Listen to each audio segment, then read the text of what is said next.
So I've been thinking about politics and the disillusionment that seems to be the dominant mood in relation to the elections taking place in various parts of the world, and arguing that whatever else is going on in that, this is a moment to think about what's called the prepolitical, that which a society needs in order for politics to work well, a sense of what a good life is about, a sense of what life is asking of us. And I'd talked already about Plato and beauty and Aristotle and ethics. And for this third little thought, I wanted to talk about Jesus and, well, it's not immediately easy to say Jesus and the present political moment, which might surprise some people because I think a lot of Christians feel that Jesus's call to current politics is relatively straightforward to define. So there'd be a certain kind of Christian that would say Jesus has an option for the poor, that we need to build a society of compassion, even delight in paying our taxes in order that services can be provided. But another kind of Christian might say something really rather different. They might say no, that a gospel of prosperity shows you that you're blessed by God and that therefore the state should withdraw and not grow bigger and bigger with more and more taxes. In extremists, there might even be Christians who look to the kind of exceptionalism that you can find in the Gospels, the idea that only Christians are saved, and that might translate into horrific political regimes supporting kinds of apartheid. So the point of saying this is that Christians have responded very, very differently when it comes to practical politics and what they think the gospel is saying. But within all this, I think is missing the heart of the matter and the way that Jesus was in the world, which is to say that he was in the world, but he was also not of the world, in the world and not of the world. And I think that presence that opened onto more is absolutely fundamental to what he has to say to us now. He constantly acted as if to respond to the moment, but as if there was a lot more going on in the moment than perhaps was immediately apparent. And particularly if you collapse Jesus's witness onto a very practical politics, the need to respond materially, then you miss that. Now, I'm very influenced here by a brilliant book I thought recently came out by David Lloyd Dusenberry called I Judge Nobody, but also my own book, A Secret History of Christianity, where I reflect upon the meaning of the gospel and what I feel gets missed a lot these days. And I'll pick up that second element first, because a big part of what I feel Jesus was doing was revising apocalyptic expectations of the period. Now, in Hellenistic Judaism, the couple of centuries before Jesus, had grown a widespread expectation that there was going to be a final judgment, that God was going to appear, that those who had been just would be elect, those who had been unjust would finally get their comeuppance. And that was still very prevalent in the early centuries of Christianity, and of course still survives in certain kinds of Christianity as well, with notions like the rapture or waiting for the last days, or even just the sense that there'll be a second coming, which is quite a mainstream belief. But I think Jesus revised that and taught that the kingdom is actually here, it's within, it's now. And the times when Jesus makes those remarks get remembered in the Gospels, even though the New Testament contains plenty of apocalyptic material as well, waiting for the time when the kingdom will come. And what was going on, I think, is that this twist of consciousness, the sense that the kingdom is here and inward rather than coming outwardly, was very hard to grasp. I mean, it's still hard to grasp because it requires the complete conversion of the person. It requires a shift of consciousness, a reformation, so that you are in the world but no longer of the world. And that took time in the early period after Christianity, after Jesus, to work through, and indeed is still being worked through now. You see it in Paul, for example. Early Paul, 1 Thessalonians, he'll say quite explicitly, we'll meet with those who have died in the clouds. But then in later Paul, he's talking about how he's died and he no longer lives, but Christ lives within him. I think Paul came to understand what Jesus actually meant about the kingdom of God being here and what this meant in terms of his practical politics. You see it too in John's gospel, where the apocalyptic material just isn't present at all, as it is in the synoptic gospels. And John very much has this sense that actually, no, the kingdom's here. The glorification of Christ is on the cross.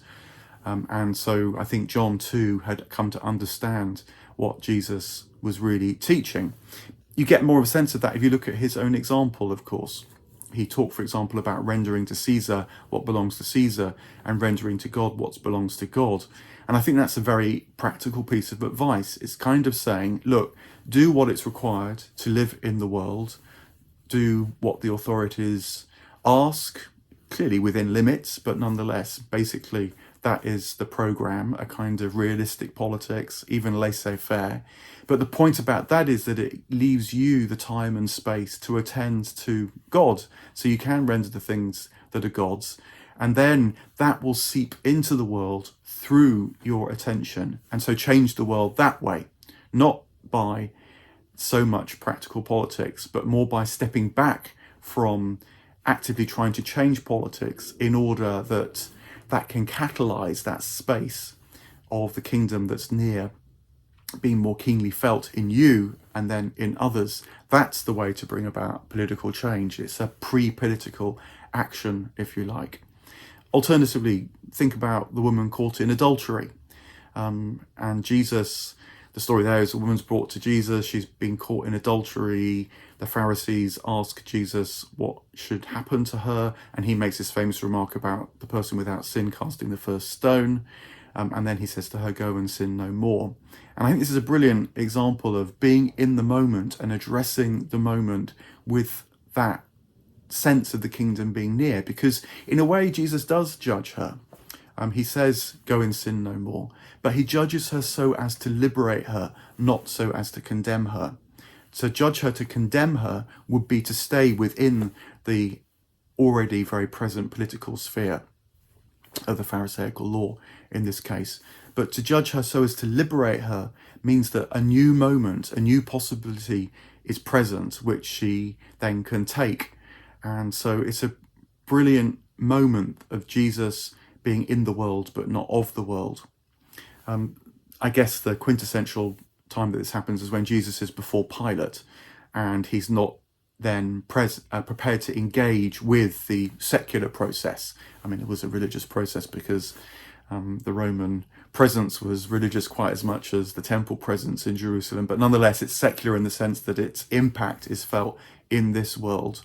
And Jesus then is even prepared to die rather than engage in the political process that Pilate presents him with, and of course sums that up in the famous phrase, my kingdom is not of this world. Now, to sustain this, before it came to that pivotal moment where he was prepared to die rather than engage in the political process, Jesus regularly withdrew, of course. His relationship with the Father was absolutely primary and mattered most. I think he opted for the personal encounter with people, and they could be any person that he encountered, not just the poor. He valued friendship over justice. Aristotle had noticed this, that justice is a failed sort of friendship. It's when personal relationships break down that we have to resort to the law. So forgetting that and putting justice on the pedestal as if it's the ideal, I think is a complete mistake. No, friendship is the ideal, and justice is the sometimes necessary fallback. You might say he was transnomian. So he was neither a libertarian, I don't think. He did say render to Caesar what's Caesar's, but neither was he tyrannical about the law or authoritarian about the law, or kind of disciplinarian about the law. He was transnomian. When the law was there and doing its job fine, he obeyed it, but he was always looking for the moment to look beyond the law at the ends rather than the means. And so famously makes the remark that the Sabbath was made for man and not man for the Sabbath. He lived for more than the material and spoke for that more. The kingdom of God is near, and we must attend, wait, look for that, be preoccupied with that rather than the immediate concerns of this world. And I think this actually means that Jesus was active and not passive before the law. Focusing on the ends and not the means means you have to be working it yourself. You have to be undergoing this transformation, this formation, thinking, feeling, receiving what it can mean that the kingdom of God is near. It's not the easy option, which is why I still think that this notion of apocalyptic external kingdom that's going to come one day is still so dominant and powerful. It's much easier to opt for that rather than to witness and even transmit the divine being in the moment that can be unsettling, can be disturbing, can be liberating. Jesus, in other words, doesn't seek to change the law. He never had a manifesto, because that's to become embroiled too much in this world and its limits, but rather is prepared even to die for what is better, based on the present, rather than an ideal of how to live in this world. I should say that I don't think Jesus is advocating a withdrawal from this world. He's not advocating what's sometimes called now the Benedict option, which is sort of saving that which is valuable from the way it's being devastated, people feel, by current political and social norms and movements. Jesus was very much in the world to the point of preparing to die, submitting to the ways of the world. But his time in public was conducted in the midst of people in order to show them more. He engaged in order to bring the kingdom that was near into their felt presence, into their sense. So he had to withdraw to sort of stay in good contact with that himself, but that was only in order that he could then return regularly to stand for this alternative. So if we've had Plato on beauty and Aristotle on ethics, then I think Jesus and being in the world but not of the world is what my third guide can suggest to this moment now for us amidst disillusion and so on. Render to Caesar so as to focus on the kingdom that's not of this world. Now, traditionally, monastic communities have stood for this, although they clearly can be corrupted by this world as well. But I think now, with maybe more and more people interested in the spiritual dimension, feeling that the material element alone is not answering the needs that we have as human beings. And this is part of the failure of politics. It has become so focused on the material and forgotten these other aspects of a soulful life. So the people who are perhaps drawn to Christianity, particularly in its mystical forms, that is a real offering to the politics of our time as well, because it's asking these pre-political questions. It's trying to re-establish a renewal from within by seeking the wellspring, the source, the origins, good contact with that, and so becoming channels for that into the world. And without that sense, politics becomes ungrounded and turns in on itself. It promises more and more in terms of material well-being that is increasingly difficult to offer, and so leaves everybody feeling spiritually malnourished and feeding the discontent. Jesus stood, though, for being in the world, but not of the world.